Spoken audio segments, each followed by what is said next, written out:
திருச்செந்தூர் கோவிலில் யானை தாக்கி பாகன் உட்பட 2 உயிரிழந்த நிலையில் கோயில்களில் வழிபாட்டிற்கு யானைகள் பயன்படுத்தப்படுவது ஏன் என்பது குறித்து விவரிக்கிறது இந்த செய்தி தொகுப்பு.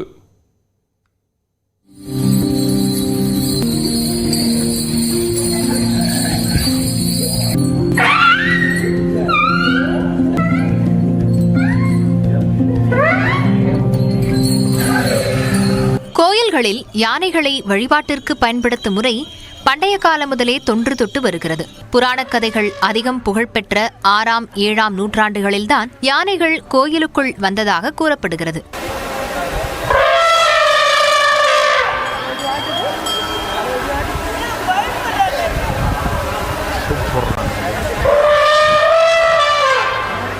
சோழர்கள் காலத்தில் கோயில்களுக்கு யானைகள் காணிக்கையாக கொடுப்பது வழக்கமானதாக வரலாற்று ஆய்வாளர்கள் கூறுகின்றனர். அதனால்தான் என்னவோ இன்றும் மிகப்பெரிய கோயில்களில் யானைகள் பராமரிக்கப்பட்டு கோயிலின் முக்கிய அடையாளமாக விளங்கி வருகின்றன.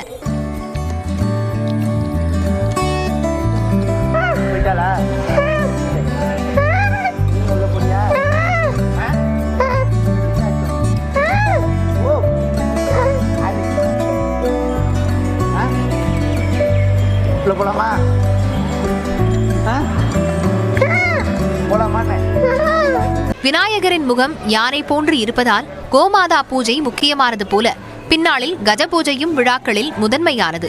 முருகப்பெருமானின் வாகனங்களில் ஒன்றாகவும் யானை பார்க்கப்படுகிறது. விழாக்களில் சாமி சிலைகளை சுமக்கவும், தேர் திருவிழாவில் முன்னே செல்லவும், தீர்த்தங்களை கொண்டு செல்லவும், பக்தர்களுக்கு ஆசி வழங்கவும் யானைகள் பயன்படுத்தப்படுகின்றன.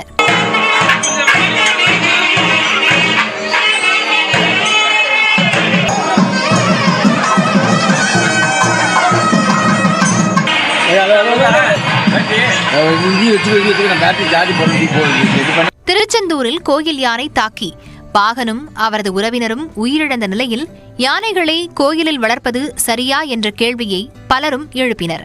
ஆனால் இதில் தவறு ஒன்றும் இல்லை என்கிறார் ஆசிய யானைகள் நிபுணர் குழு உறுப்பினரும் பேராசிரியருமான ராமகிருஷ்ணன். கோயிலில் யானைகள் வளர்ப்பது அவசியமானு பார்த்தோம்னா, அதாவது நம்ம இந்து கலாச்சாரப்படி பார்த்தோன்னா கோயில்களில் சில பூஜைகள் செய்வதற்கு யானைகள் மிக அவசியமாக தான் பார்க்கப்படுது. பல வருஷங்களாக யானைகளை கோயில்களில் பயன்படுத்தியிருக்காங்க. பொதுவாக யானைகள் 15 முதல் 20 கிலோமீட்டர் தூரம் வரை நடக்கக்கூடியவை. ஆனால் கோயில்களில் யானைகளுக்கு அதற்கான வாய்ப்பு குறைவு. விழா காலங்களில் வெயிலில் அதிக நேரம் நிறுத்தாமல் யானைகளுக்கு போதிய ஓய்வு கிடைப்பதை உறுதி செய்ய வேண்டும் என்றும் ராமகிருஷ்ணன் வலியுறுத்துகிறார். வாகனங்களுக்கு யானையோட அதனுடைய உடல் ரீதியாகவும் உளவியல் ரீதியாகவும் எப்படி இருக்குன்றது நிறைய பண்ணணும்.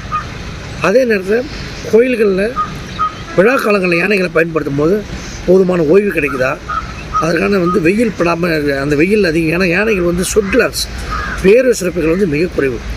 அதிக நேரம் வெயிலில் நிற்கும்போது வெயில் அதால் தாங்கிக்கொள்ள முடியாது. ஸோ அப்போது ஸ்ட்ரெஸ் ஆகிறது வாய்ப்பு இருக்கு அனிமல். கோயில் யானைகள் பெரும்பாலும் ஒரே இடத்தில் இருப்பதால் மன அழுத்தம் ஏற்படும் என்றும், புதிய நபர்கள் நெருங்கும் போது கோபத்தை வெளிப்படுத்தும் என்றும் இயற்கை பாதுகாப்பு சங்க தலைவர் ஜலாலுதீன் தெரிவித்துள்ளார். வருங்காலங்களில் கோயில்கள் மற்றும் தனியாருக்கு யானைகள் தேவையா என்பதை அரசு பரிசீலனை செய்ய வேண்டும் என்று கோரிக்கை விடுத்துள்ளார் இயற்கை பாதுகாப்பு சங்க தலைவர் ஜலாலுதீன். இப்போ பொதுவாக சில இடங்களை நான் பார்த்துருக்கிறேன். நிறையா கோயிலில் யானைகள் இருக்குது. அதே போல் சில தர்காகளில் யானைகள் இருக்குது. சில சர்ச்சுகளில் ஒரு சில இடங்களில் யானைகள் வச்சுருக்கிறாங்க. இது தேவையா? ஏன்னா ஒரு சுதந்திரமாக சுற்றி திரியக்கூடிய ஒரு விலங்கை நம்ம அடைப்பட்டு வைக்கிறது, இது நம்ம தேவையற்ற ஒரு செயல். கொரோனா காலத்திற்கு முன்பாக கோயில் யானைகளுக்கென பிரத்யேகமாக செயல்பட்டு வந்த புத்துணர்வு முகாமை மீண்டும் நடைமுறைப்படுத்த வேண்டும் என வன ஆர்வலர்கள் வலியுறுத்துகின்றனர்.